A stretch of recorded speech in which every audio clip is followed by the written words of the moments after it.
powered by Riverside FM. Welcome to Sleuths Unleashed, unraveling criminal cases with your podcast hosts Victoria Kennedy and Susan Gonzalez. In this podcast, we dive deep into the world of crime solving, exploring both the mysteries that baffle and the breakthroughs that inspire. Whether it's cold cases, unsolved disappearances, or the innovative techniques that crack the toughest puzzles, we bring you stories that captivate and challenge the mind. Join us as we uncover the truth, one case at a time. Stay curious, stay vigilant, and let's get sleuthing.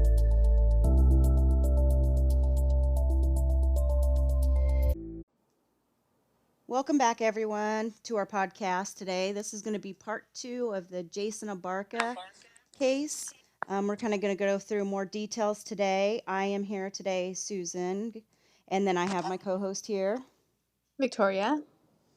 All right. And today we're just going to start out more of, I know last week we talked about like him as a person, things that he liked to do, heard a little bit from his mother. And today we're going to talk more about what happened during the case, where it started out that day. I know we had talked about his mom texting him on the way home that day and telling him, hey, when I get home, we're going to order food or we're going to make some food. And he said that was fine. So nothing was out of the ordinary with him. Nothing seemed off.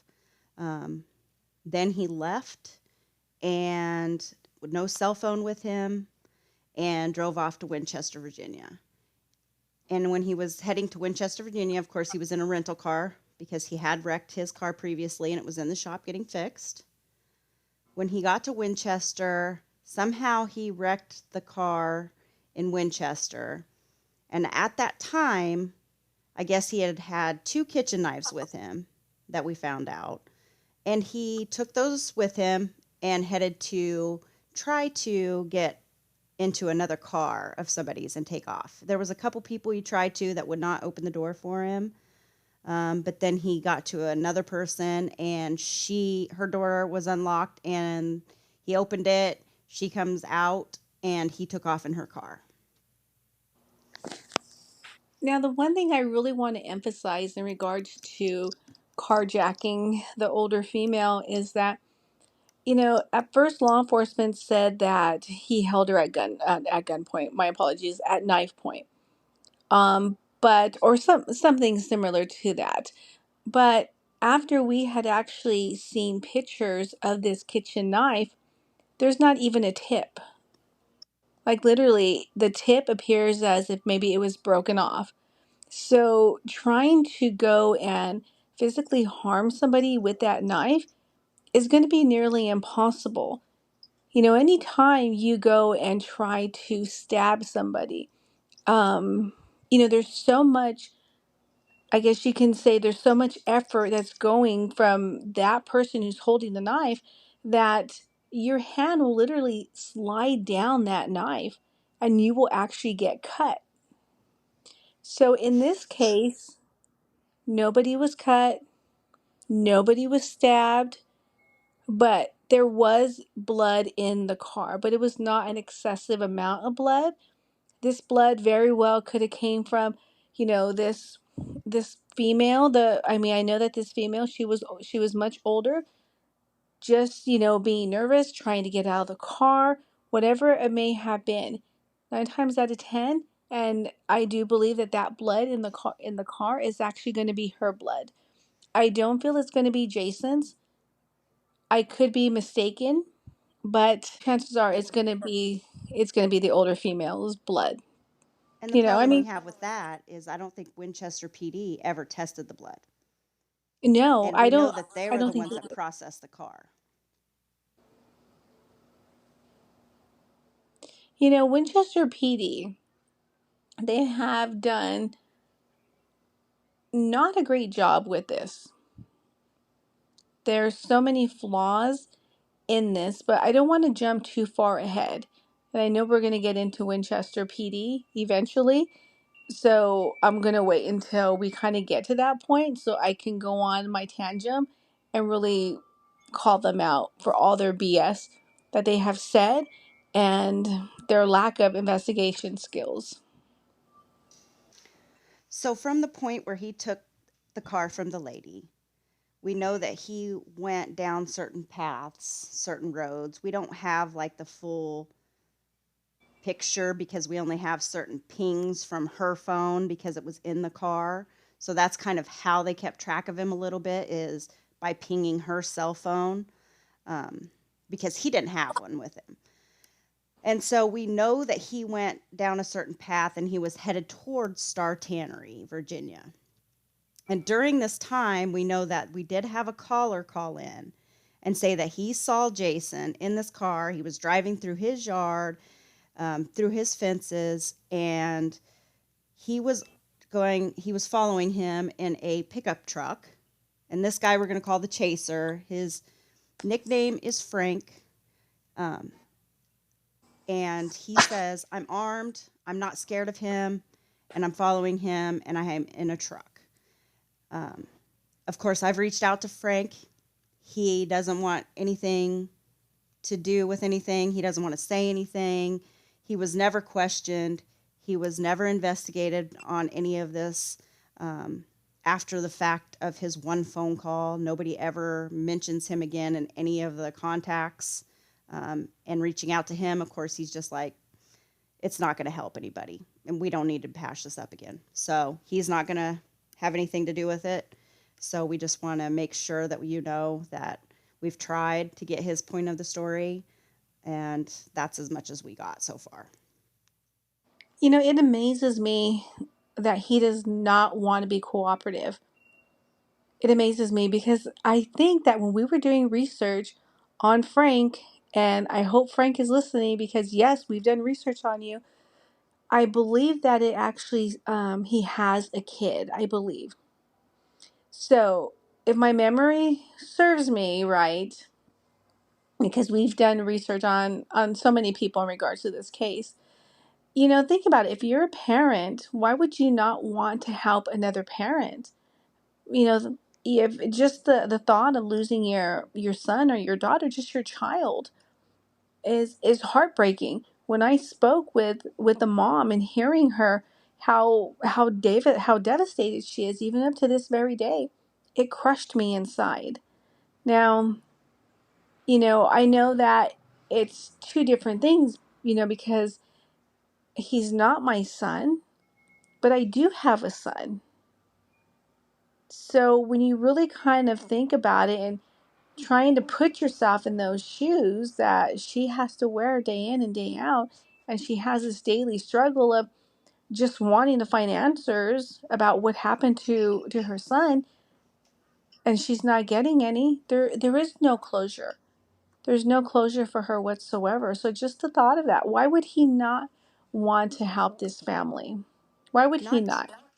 Well, and not to mention after the fact and the whole case is over to their extent, he has to have known that she had a son that committed suicide 6 months prior to this occurring to Jason. He also has to know that this kid was not a bad kid, but he had mental health issues at the same time. So, yeah, I understand the part where he committed a crime. He drove through your yard, he drove through your fences, he made a mess, he damaged all this property through the process, but at the same time there's other underlying issues that you know about now and you've read about, and and you can hear it in the mother's voice when she's talking about her kid. Oh man, you And can. to be able to give her some sense of glimpse of what was going on that night, because you've absolutely given nothing, and you obviously saw him and you were following him, and to what extent did you follow him, to where did you follow him, to the crash site. I mean, were you in the area? Was there something that you could help to make her understand what happened that night? Any little bit helps to put the full story together, to know what happened to your child during this time frame. So even if it's just a little bit or more than that, it would be nice to know, because, like, again, Winchester PD did not investigate that part of it. They didn't question him. They did nothing to figure out the story up until the crash site, like they were supposed to, because, of course, Winchester PD is supposed to take it from the time he was trying to, well, from the time he wrecked his rental car up until the crash site, because that's when Frederick County would have taken over after the crash site, because they would have investigated the crash forward. So there's a lot of things, of course, back to Winchester PD that have me question a lot of things too. They have failed this family. They truly and honestly have. They have not done a thorough investigation. And I'm not a forensic person. I'm not a forensic photographer. I don't have that background. But looking at those photos just show that there was another car involved. Something else was involved. And did this happen when, quote unquote, the chaser was chasing him because he was on his property? And then what damage was all that was there? Yes, we saw the photographs where the car actually ended up stopping at. We have seen that. He went through a fence. Yes, we see that. But what other damage? What other property damage did he cause? And during this time, when you're chasing him, how close were you to him? Was there any type of verbal exchange going on? Did you try to say, hey, get off my property or I'm going to call the police? And why wouldn't you call the police and say, hey, and even though I know you called 911, but why wouldn't you call the police and say, hey, this is where I'm at, please come, rather than I'm armed and I'm not afraid to use it? Right. I mean, saying I'm armed and I'm not scared of him. Yes, I mean, Why make that a point? And also, you could give the mom some kind of idea, or the family some kind of idea of what the shape of the car was, because when we look at the wreck pictures, we think, how did that happen? Because the trunk is literally smashed up on the car. So if he goes down an embankment into trees, unless there's a room for that car to spin, how does the trunk go smashed up? Other than like a military style ram where you're trying to ram somebody off the road. How do you explain that? And I do have a little bit of a clip that I want to play from the Frederick County investigator, search and rescue. They kind of talk just for a second about when the parents ask about the car and the trunk and how things happened to the car, how they explain what happened. And at one point they do say it was rear-ended, but then they take that back and try to say, no, it was, the trees that caused this and things like that. So I'm going to play that clip for you guys here, and then we'll discuss it further after the clip.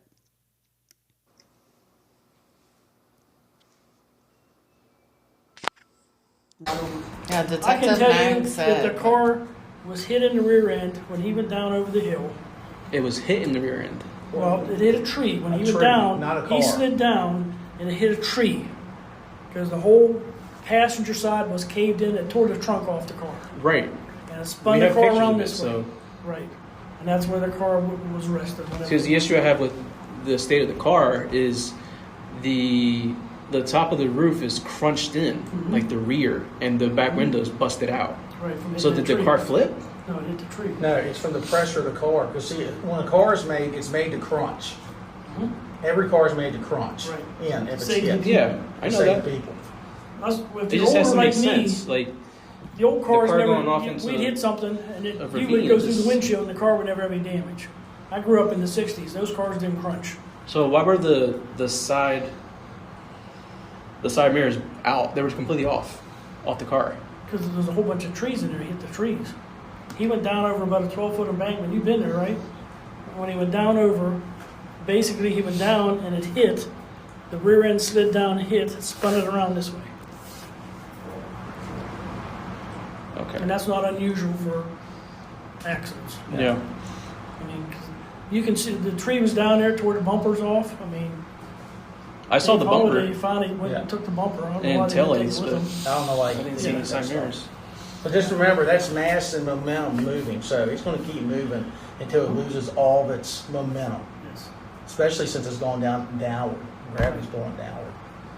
Any motor vehicle accident, the mass moving from the speed, which could be anything, could be 25 miles an hour or the speed limit out there. It's going to keep moving until it loses its kinetic energy and come to a final rest. When they talk about him being rear-ended, when it went down in the hill, side down, it hit a tree, and the whole passenger side was dented in and pulled the trunk off. They say trunk off, but I think the investigator at that time means bumper because the bumper was off, but the Yes. trunk was smashed up. So it looks like somebody had smashed it up into the back window of the car. And then, so, the stepdad asks, did it flip? Well, no, it didn't flip because it was going down into a bunch of trees. So how is it going to flip? Because the roof of the car is smashed in and the back window smashed out. And it went down a 12-foot embankment. So you've got all of that, and there's no way that the car was hit from behind, like knocked into this wooded area, down this rock road. I'm kind of suspicious of that. I mean, because they do make mention of it, but then try to take it back real quick. I heard that, yes. And, I mean, just when I was looking at those photographs, I think I mentioned it to you, and I may have mentioned it to the parents. I'm not really sure.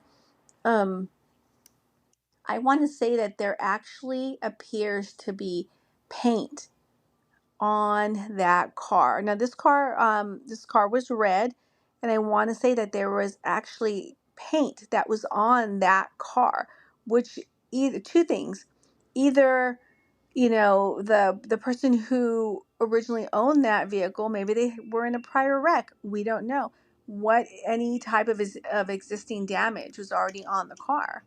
And then second of all, if you're going through an embankment and there's trees and there's branches, those scrapes are going to look different than having paint colors on the car.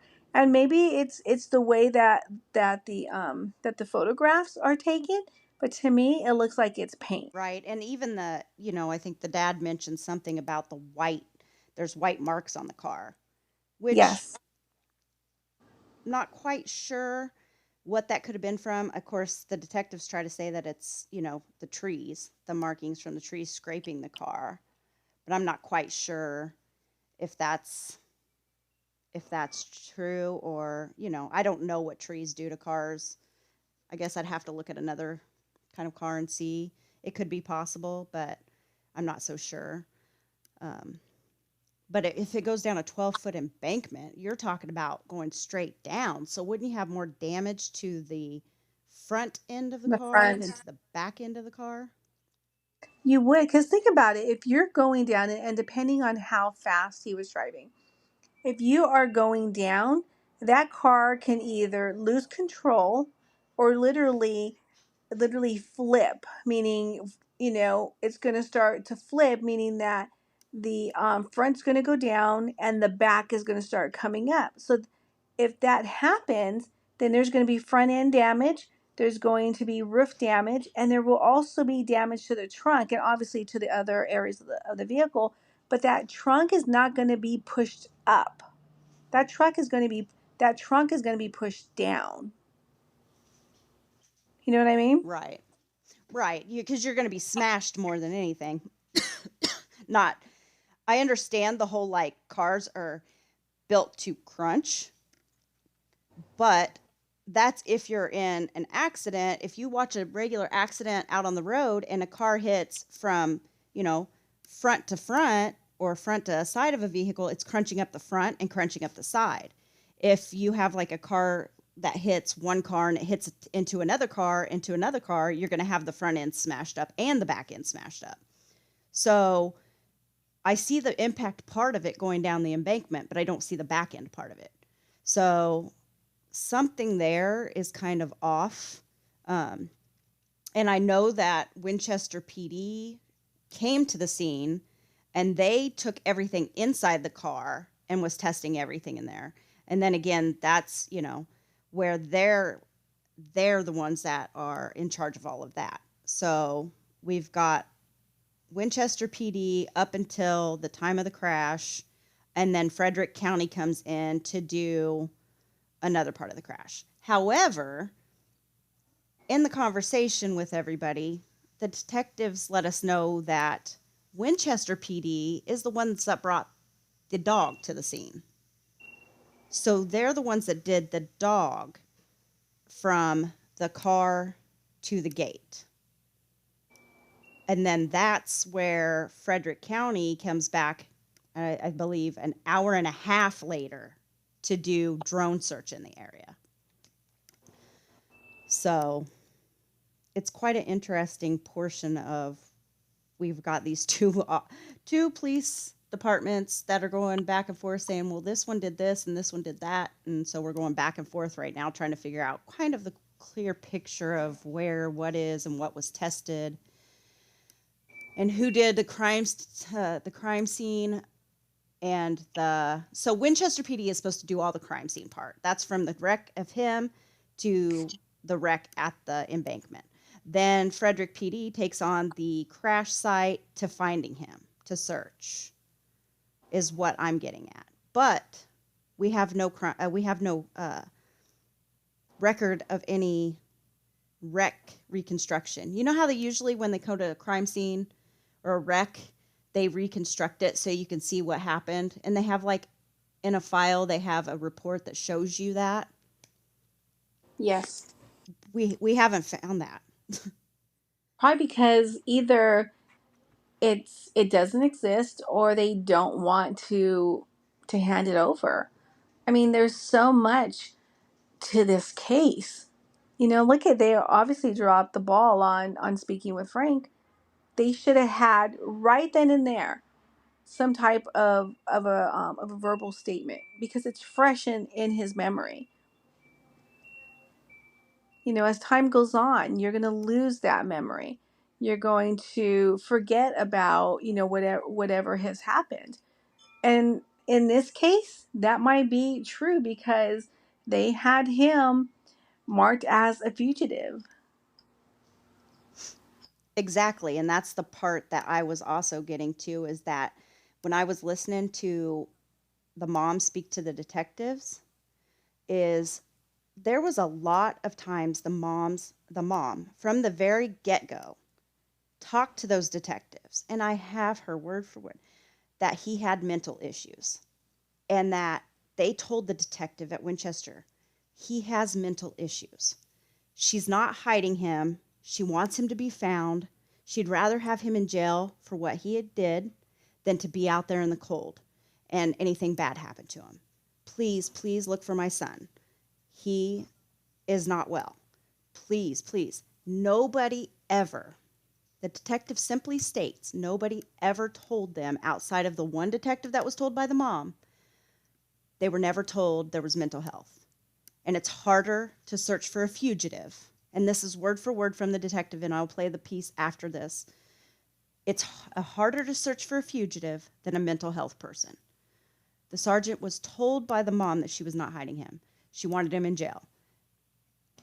And that's what they say to him, is that they were looking for a fugitive, not for anybody with mental health issues. So at that time, when he wrecked that car, and Winchester PD had the dog sniffing to the gate, and then we have a part where the detective says he was picked up by somebody because his scent disappears at this gate. And there was fresh tire tracks. And I'll play that part too right after this section. But when you say that, you have the detective saying that. So let me go ahead and play those pieces first, and then we'll go ahead and discuss it after we play the detective doing the mental health part, and then the detective doing the somebody picked him up at that section.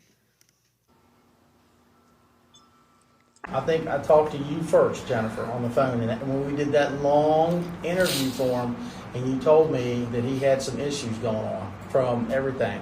Mm-hmm. That at that point, if we knew that night, that'd be a different story. I told Detective Dixon when he called me from Winchester. I told him that Jason had mental problems and that I felt like he had a breakdown because of his brother dying. Well, I can assure you, you didn't know that that night, but Detective Dixon did. So until we know that. And he probably didn't tell anybody. I went to Detective Nine's office on Friday with my husband a day and a half after he was missing, and I told him, can you please search for him, because I feel like he either died or was killed, because he just not called me. And he said, we don't have the resources. And then he said, but we might be able to call the U.S. Marshals. And that was on the 15th of December, but then he never did anything. You guys are the only ones really that... Because she called you, what was it, 6 weeks ago?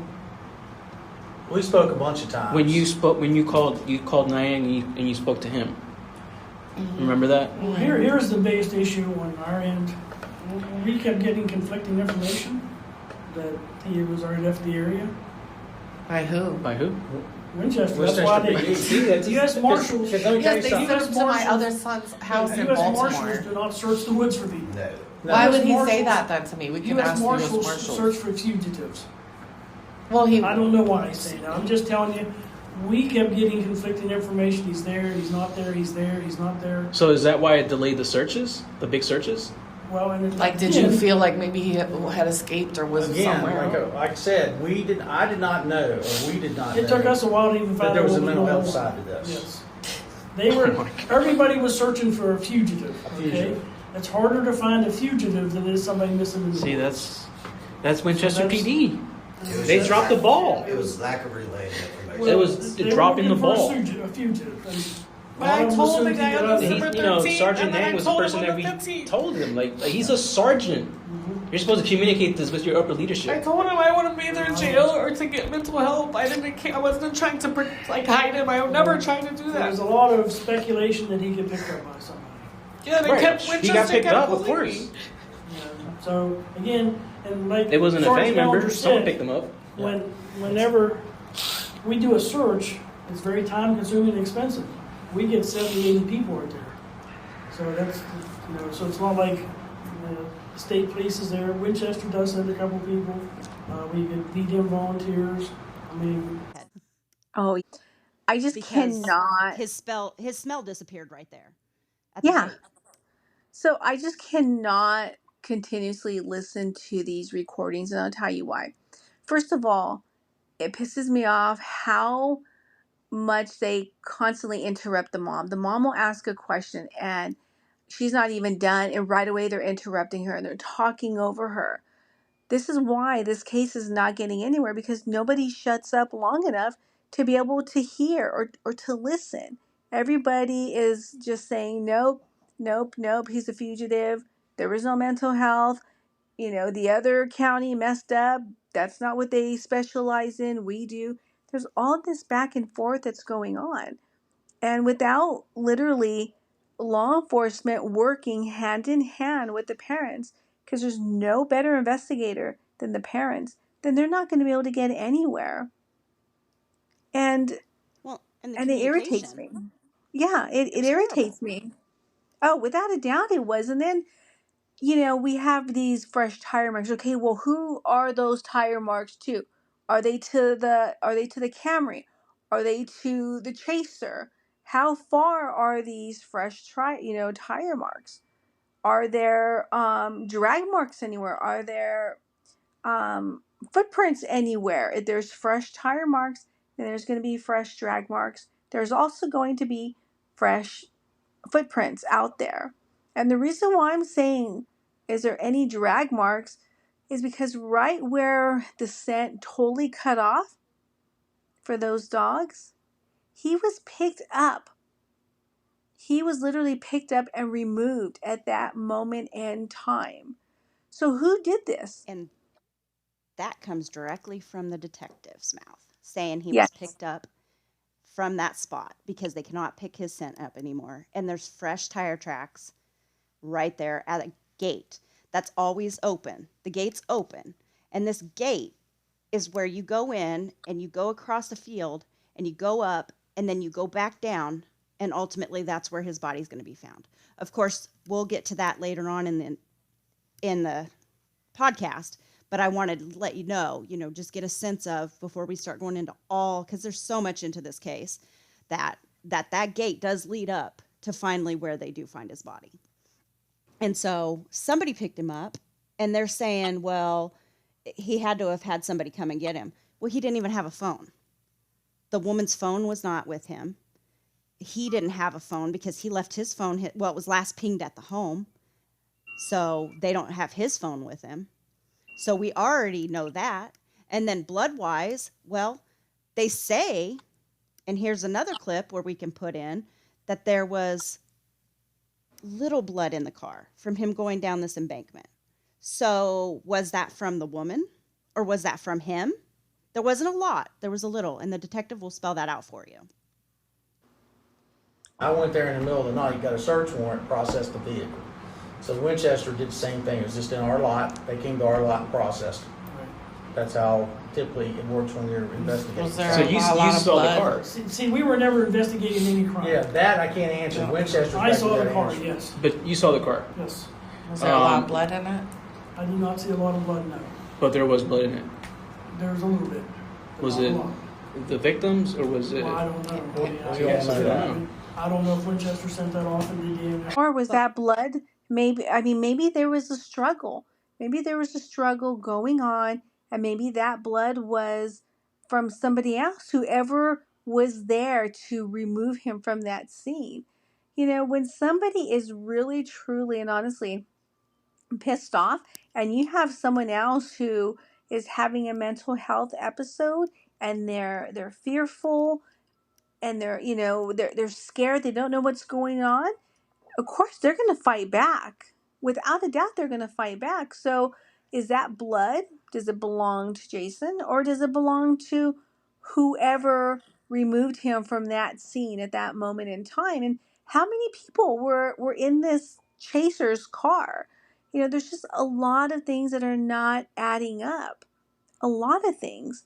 And I want to know, why was the chaser, and yes, I'm going to say Frank, why was Frank not spoken to?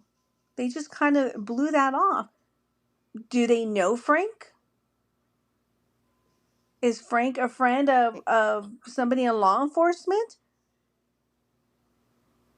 Well, it seemed like this was a very small town too, and a lot of people knew each other around that place, around that area.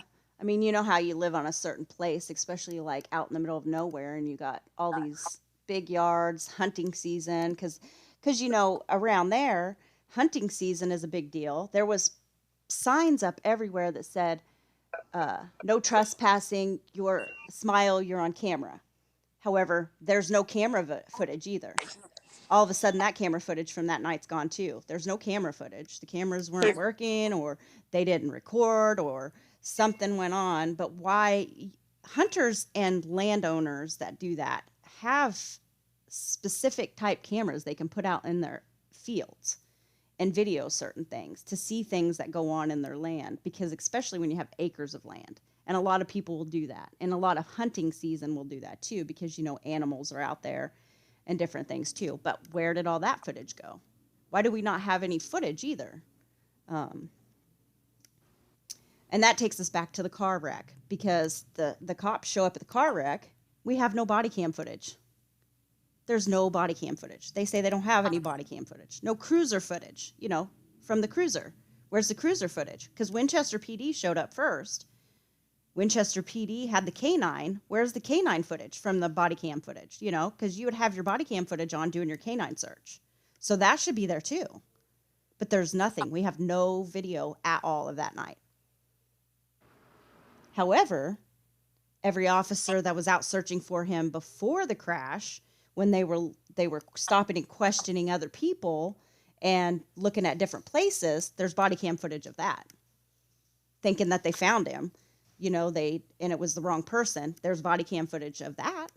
And there's body cam footage every other time they made a stop before that to try to find him, but no body cam footage from the wreck. Isn't that just so ironic? So ironic. Talk about dirty cops. Talk about a dirty department. So what are they trying to hide?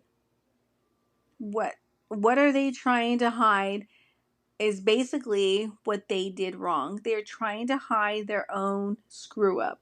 I guess we can say their own fuck up, basically. That is what they're doing. And chances are that somebody knew somebody who actually picked up who picked him up from that last known location. And also I was thinking about this. The parents kept asking if they ever found the lady's phone, right? In the car. Mm-hmm. There's not, after going through and looking at stuff and looking through everything, there is not a list of itemized items found in that car. When you I noticed bag, that. when you are taking stuff, you bag and you're processing things, you're taking swabs of blood, you're doing this, doing that. There's an itemized list of everything that you have found in that car. That should have been in the police report. That whole list should be in the police report. That's just something that does happen. That's you know, why? Because they were so are they thinking they can get away with it because he was listed as a fugitive? And if we say he's a fugitive, well, then the investigation goes out the window. We can do whatever we want. But if you say he's a mental health person having mental health issues, then we could have done an investigation, but we didn't all know that. Only one detective at our office knew that and didn't tell anybody else. So we didn't have to do our jobs. That doesn't make any sense at all. The investigation should still go on whether it's a fugitive or not.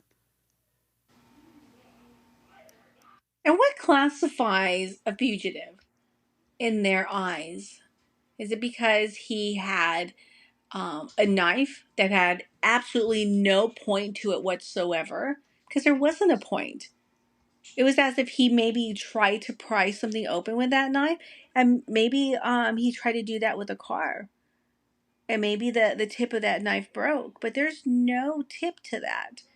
And again, he would cause more damage to himself if he were to try to use that knife in order to cause any type of bodily harm to anyone. He would be the one who would end up getting cut on his hand.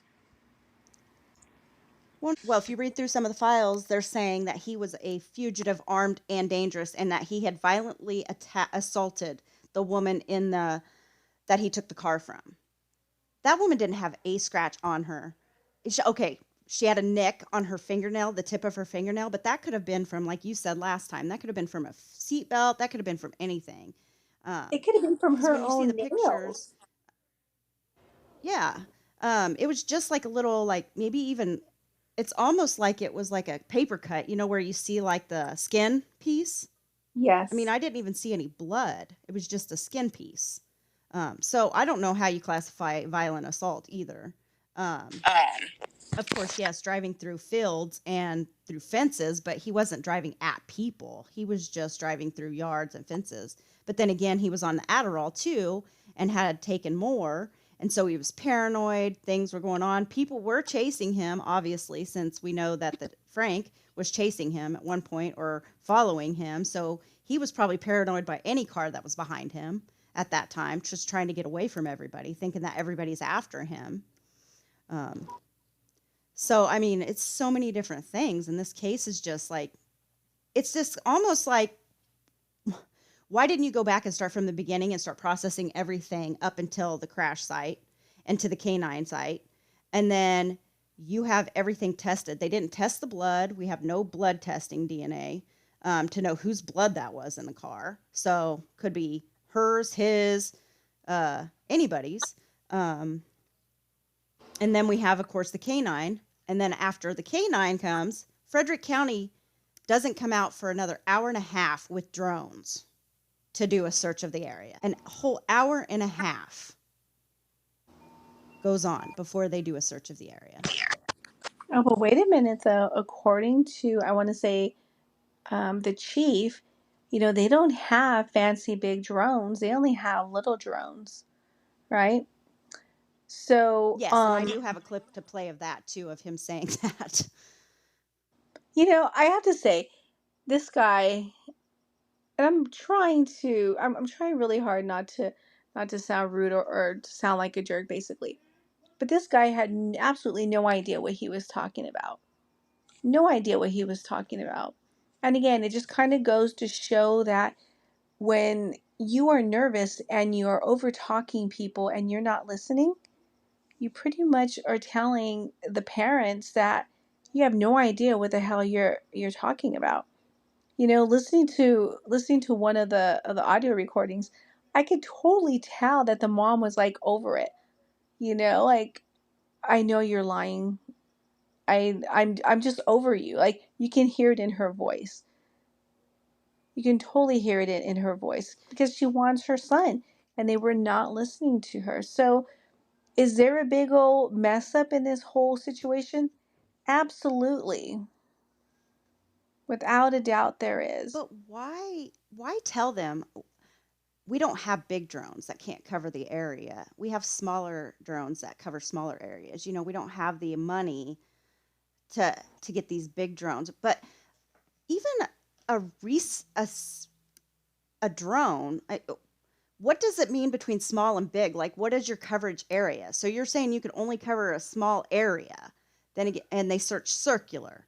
So you go uphill, you go up, you go back, and then, but you didn't cover enough area, or what are you saying? See, and we don't have a map of the drone area that was searched. We don't have any idea of where they searched because We don't have they aren't, we have no video they're not either. giving us.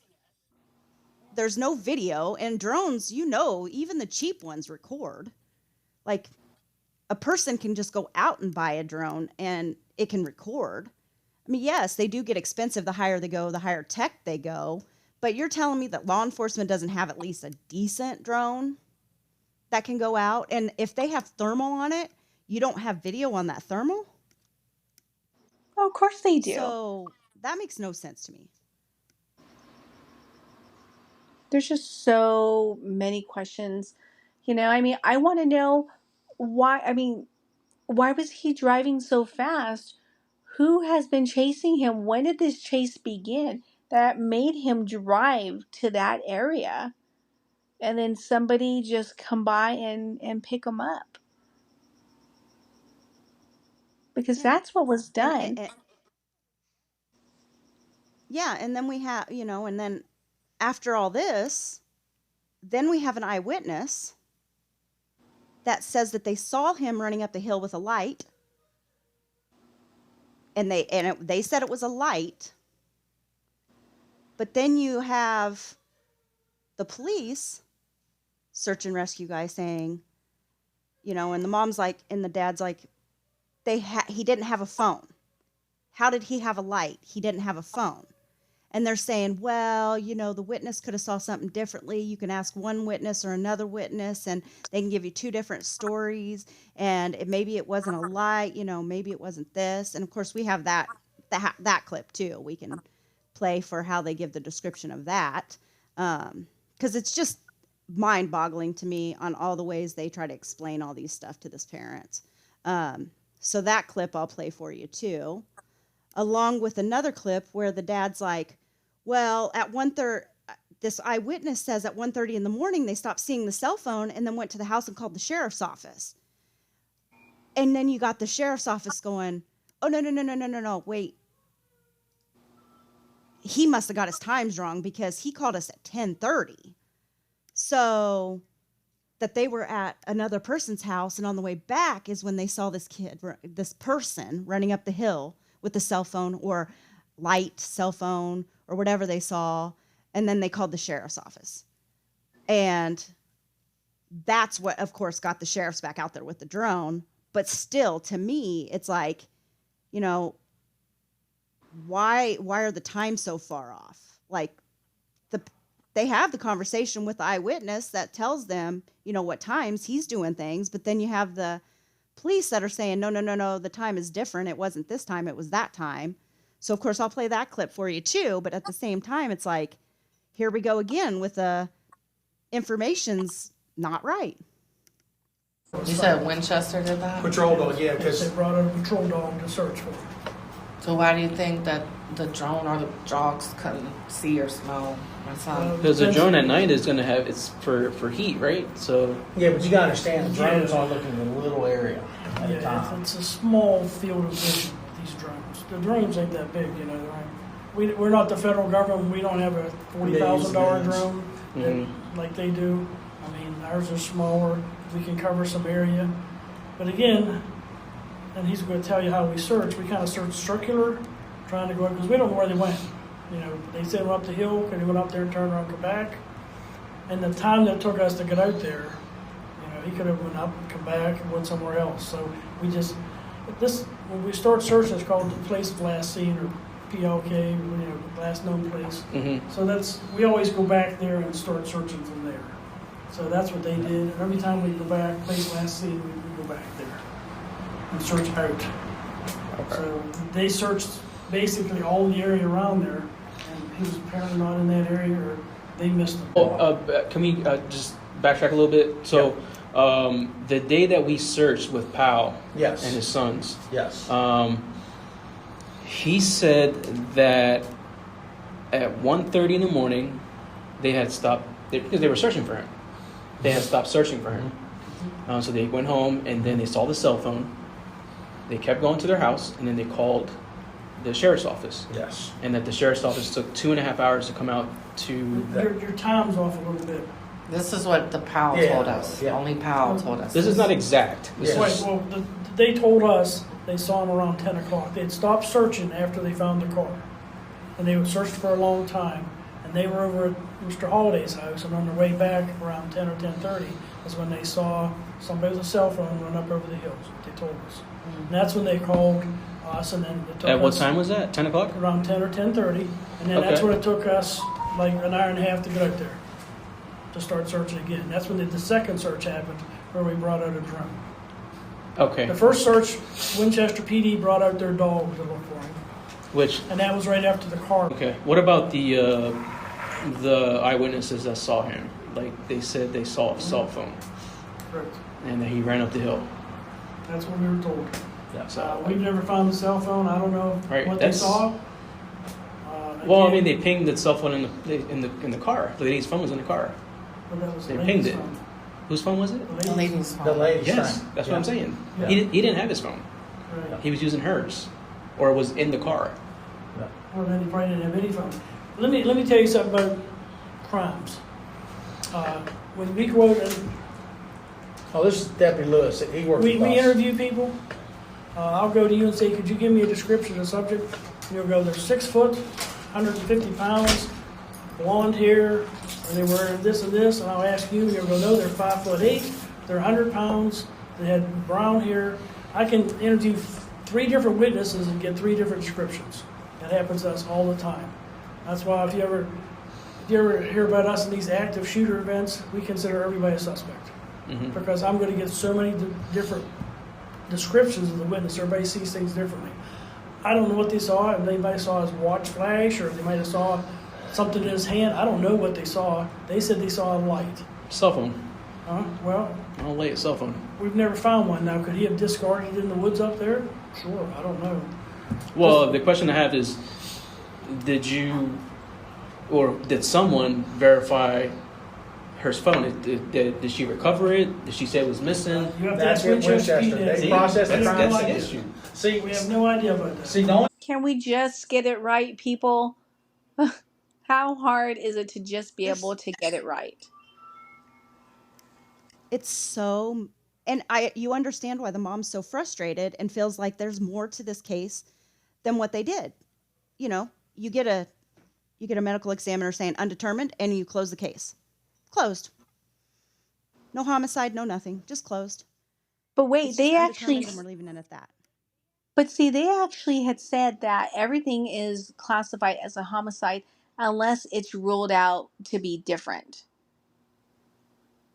So Correct. They have why? to rule it out to be different. So the case wasn't actually classified as a homicide. It was just classified as an undetermined case, and they closed it out because they're thinking that he just got himself stuck in the tree, and that's how he died. And his death is undetermined. The way he died is undetermined. So to them, the case is closed because he got stuck in the tree himself. You know, regardless of the type of medication that he was on and how it kind of makes you, this is a smart kid who's very athletic, and I don't care what the police say. He is not going to climb up in a tree to try to see where he is at. I want to say the father said that the tree was maybe like about 5 feet high. I want to say that. No, I mean, regardless if it's pitch black or not, it's like I said, he's a smarter kid than that, regardless of the type of medication. And when we kind of go back and looking at that area, and the season and the month, there's going to be other factors that have to be taken into consideration too, which leads me to believe that whoever picked him up took him wherever and then put him on that tree. Now, Well, yeah. theoretically, And can what I'm thinking is if that's the case and he got stuck in the tree, then why didn't your drone pick his body up for the thermal heat? because he wasn't there. He was not there. That's He what was placed I'm there. saying. And then his And if you coat. look at where they lost his scent to where his body was found, there it's between two roads. There's two roads there. So if he'd have just kept going down the hill more, he would have came to another road. And This then yeah, case, of course his coat. it's What this entire case is mind-boggling. I feel like there's we're not any on. scratches on his coat. No, it's like in perfect condition. But, with this case, it's so mind boggling because there's so many different characters that play a role in here. But yet nobody can tell us what happened, or not us, but the parents. Well, what happened? What's the real truth? Why won't Frank come up and say, "Oh, that day that everything happened, this is where I picked him up, and during the chase, this is what I was trying to do." And granted, when this is reopened, because chances are this is going to be reopened, I can guarantee you that that's how Frank's scenario is now going to go. "Oh, well, let me tell you what happened. I picked him up here, just how I'm saying, and while I was chasing him, I was trying to get his attention by honking, but he was not paying any attention, and he just continued to drive faster and faster and faster." And why is he going to say that? Because he is lying. Now, am I saying he has any Well, type yeah, when you're not of. questioned by anybody. Yeah, and why wouldn't you like want to tell the parents, "Hey, I'm really sorry about your son. I was chasing him. I was trying to get him to stop." And again, because now I'm saying this is going to be the exact same thing that Frank is now going to start to say. I was. It's going to be a round robin thing with him. And who was in this car with him? Was he alone? Did he have somebody else in the car with him? Who was going to shoot the gun if you're chasing a so-called fugitive? Are you going to be able to drive your truck and be able to shoot at the same time? And if that was the case, why would you want to physically harm another person? Wouldn't you just want to maybe shoot the tires? So somehow, some way, that car would have to come to a complete stop sooner or later. If I could sit down with Right. Frank, And I would listening have to the a million and detective, one questions. yeah. And that's the thing is that you ask and it's just like they just don't want to give any closure. And it's like, if it was just a simple thing, then why not, give the parents some closure on what you saw just so they know. So there's some relief there. If it was just a simple, I chased him till here and then I lost him or this, that, and the other, then at least something's known, and at least the cops could have questioned him and found out what happened so they'd have some kind of idea because it's human nature to want to know. And it's a mom's nature to want to know what happens to your child. So her wanting to know, there's nothing wrong with that. There's nothing wrong with her wanting to know and asking questions. And if a person just doesn't want to give the information, then I just don't know, you know, what kind of a heart a person has that would just try to hold that information unless you're hiding something. I mean, when you're hiding something, you don't talk, but when you know something that could just relieve a little bit of pain from somebody, then give that information. You know, in everybody's eyes, this is already done and over with. In everybody's eyes, that's what they are feeling, that's what they are thinking. But that's not the case. This is not done and over with. This is a suspicious death, and there was foul play involved in this. And if people are so fearful of coming forward, speaking the truth, or maybe, they're buddies with law enforcement, maybe that's the case. I don't know. Maybe this is something that, maybe we're going to have to get the FBI involved. But at least there will be the right steps being taken. And it, and then if it comes back, and they say, hey, this is what everybody's saying. He randomly, was in a tree and he ended up passing away. Okay, then be it. But that's not the case. And there's so many people that know the truth and they are not coming forward. Now, we've already begun reaching out to the witnesses. And some of them we've been able to get in touch with, others we were not. And then there's some that just do not want to be cooperative whatsoever. What's the harm in being cooperative? What's the harm in wanting to reopen an investigation that was done so poorly? Like, what are you afraid of? Is there something for you to be afraid of? Is there something for you to be nervous about? Is there something that you're afraid that's going to come out that you don't want to come out? What is it? Because right here, right now, I'm totally calling Frank out. I want to know. I want to know Well, and who is with everything you that in that I've car. listened to, looked at, who was in that car,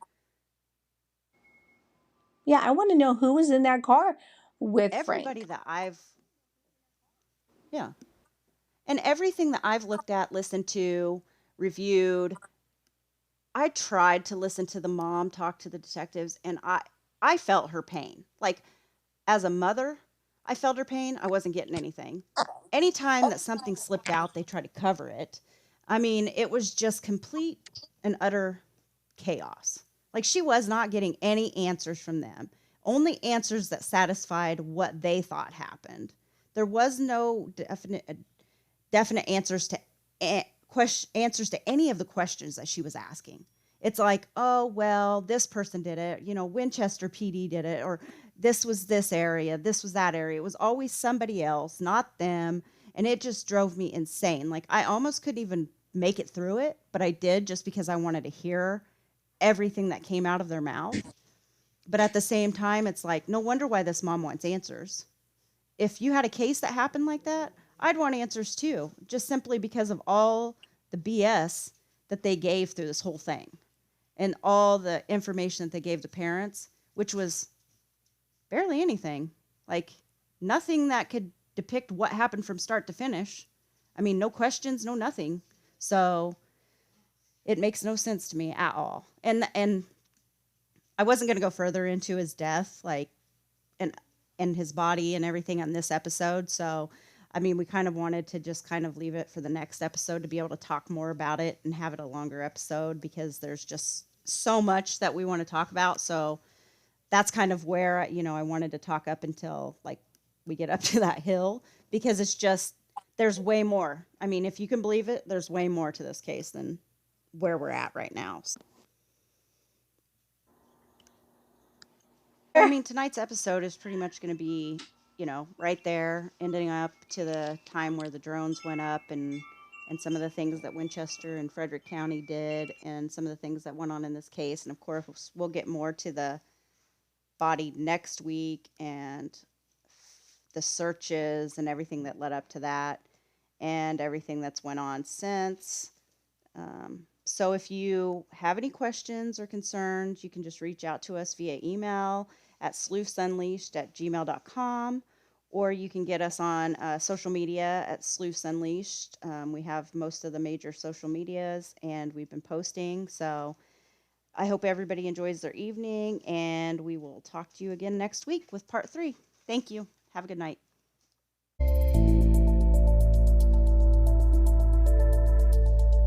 Thank you for joining us on Sleuths Unleashed, Unraveling Criminal Cases. We hope today's episode sparked your curiosity and gave you a fresh perspective on the art of crime solving.